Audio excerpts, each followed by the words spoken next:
Cisco Secure Firewall Demo, NetOps and SecOps use cases.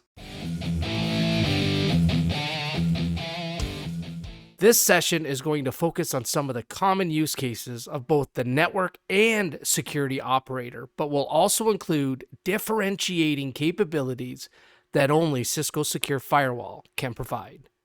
Let's get started. All right, as you can see, we're in the summary dashboard under threats, and we can customize this to our liking based on our needs. So if we were a network operator, we may or may not come into this tab. We may remove it. We may focus on other areas. If we were a network operator, we may still want to see some of this data, and we may massage it in the manner of which we use it best. Same thing with the security operator. We're going to come in and maybe change the way indicator of compromise by user might present the data. That's the power of these dashboards. We can come in and customize these based on our need. We can jump and add additional widgets as needed as well. And there's a ton of them here: current interface status, current sessions, custom analysis, disk usage. Again, this is just a summarized view of some of the options that are available to you. And all you have to do is add the widget, customize the specific data points that you want to showcase, and you're good to go. Now, one of the other most powerful components of the platform is the ability to jump right into reports from the dashboard. We've got a very clean report designer that you can come into and dump that dashboard into a report template, customize it, maybe make some changes, whether you want a graph, whether you want a pie chart, what are the data points that you're interested in, the output format, whether you want to send it to an email or not. And then you can come in and generate the report. It's that quick and easy. And you can save these and schedule these later on as well. Now that report was generated. You can see here I can very quickly pivot into the PDF. I can look at unique applications over time. Again, this is all based on that dashboard settings and what I might have customized here. I can also see those reports under reports themselves. But before we do that, let's go into report templates. And there's a couple of reports of interest. We're going to showcase a few of them. You have advanced malware risk report, the attacks risk report, and the network risk report. You can very quickly come in and run these reports based on the timing, whether you want them emailed, as mentioned earlier. You could exclude empty sections. You give a company name, the author, and contact, and you go ahead and generate that report. So let's do that here. And you can see it's generating. Let's go through and do a couple of these. The attack risk report, we'll do the same. And finally, let's do the network risk report. Fantastic. All right, we can see them generating here. If I go back over to reports, as I mentioned, you start seeing the reports coming in and they're zipped. You can obviously download them and view them, but you can also see them right in the browser right here without having to download them. So let's go ahead to tasks and we can see all the reports that were generated. So let's open these up. All right, now that we have all three open, let's go look at the advanced malware risk report. There's our date, but here, the executive summary, right? Here's malware detected, host displaying IOCs, infections, CNC servers, your malware profile over the week, total hosts connected to CNC, common indicators of compromise found, most IOCs types discovered. You got hosts connected to command and control servers, file details that we've seen, and the SHA. Processes, great summary, nice, clean, easy report to run. All right, let's jump into the attack risk report. Now, again, the executive summary is highlighting total attacks, relevant attacks, host targeted, irrelevant attacks. Now, that's interesting. So what does that mean? Well, remember I said in the previous videos that Cisco Secure Firewall understands the assets that it's protecting. And therefore, if intrusion events are triggered and there's not a corresponding host that would be vulnerable to that particular attack, well, it's irrelevant. And you shouldn't be focusing your time on that. And so we get rid of that noise. And as we scroll down, we get to see the assessment results. We get to identify critical attacks using impact analysis. This is what I mentioned earlier. Understanding the assets in which you're protecting is critically important. Never mind dynamically having the ability to be able to modify them as your environment changes without having to have as much human intervention involved over a period of a year. And we say and a cost to qualify a single attack is around 21 cents, and you've got 1 million of them, and you're qualifying them all, which you don't, that cost is around $241,000. Now that's total number of attacks. If you're looking at the estimated high impact attacks, that's 83,000, around 21 cents to analyze, just like total number of attacks. And that comes to about $17,000. But this is where you should be focusing your time. So if we're able to provide you that insight, which we do, the cost savings for year 1 is around $223,000. And again, year 5 is around $1.1 million.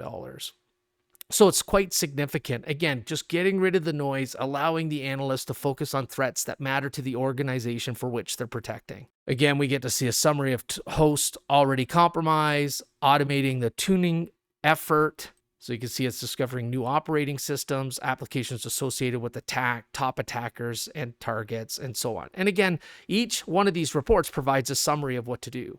Now, here's the executive summary of network risk report. We can see risky applications, risky users, high bandwidth applications, encrypted applications, evasive apps, and dangerous web browsers. We can also see our network profile, 11 operating systems, 2 mobile devices, applications in use are 661, and file types transferred are 14. Some of the recommendations: reduce your application attack surface, granular control applications, bandwidth, URL access, and acceptable use policies, and get visibility into network risk and usage, including mobile devices and BYOD. And then it continues to break down that summary. High bandwidth applications, encrypted traffic, you can see anonymizers, social networking, mobile devices, and then a final summary. All right, so that's pretty neat. There's a bunch of high valued reports that are built by default into the platform. All right, let's go to hosts. And under here, we can see a lot of options like third-party vulnerabilities, the ability to ingest third-party vulnerability scanning data about the hosts that we're protecting. Again, giving us more prescriptive-based insight into what might be going on. That's real time. Application details, but let's go to network map. Here we can search for any device, MAC address or IP address very quickly within the platform.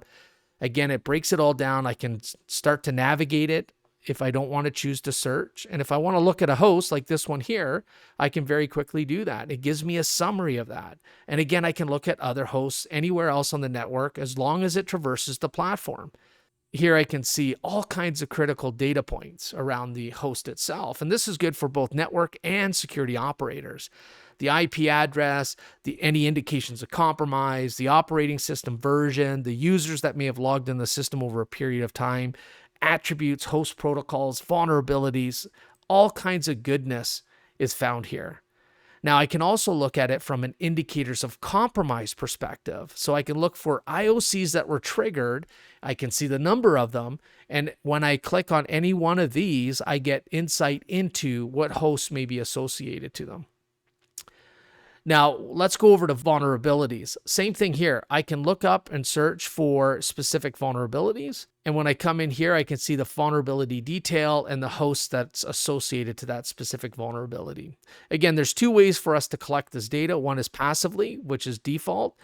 And very quickly, we're able to passively identify the operating system, the applications, the versions, and then determine the potential vulnerabilities that exist for that system and leverage that to help determine the impact. The other option, or the additional option, is that you can take in third-party vulnerability scanning data from your third-party vulnerability scanners and ingest that into the platform in real time. And now you have a real active insight into all vulnerabilities that are still exposed to that particular asset. Now, again, look at the data here: host profile, IP address, NetBIOS name, MAC address, indications of compromise, the version of the system, and it goes on. And I can pivot into any one of the data points that I'm interested into, whether that be Context Explorer, connection events, intrusion events, file events, malware events. And even on the IOCs, I can see where it's first seen and last seen and pivot directly into that particular event. I can also scan the host using Nmap to get real-time insight. So I've jumped to analysis and then picked user indications of compromise. Now here, as opposed to looking at the device, I can look at the specific users that might be associated to specific indications of compromise. So if I drill into CNC connected and I go ahead and let's click one of these, we see a malware CNC event take place. Here's all the users that have triggered that specific event.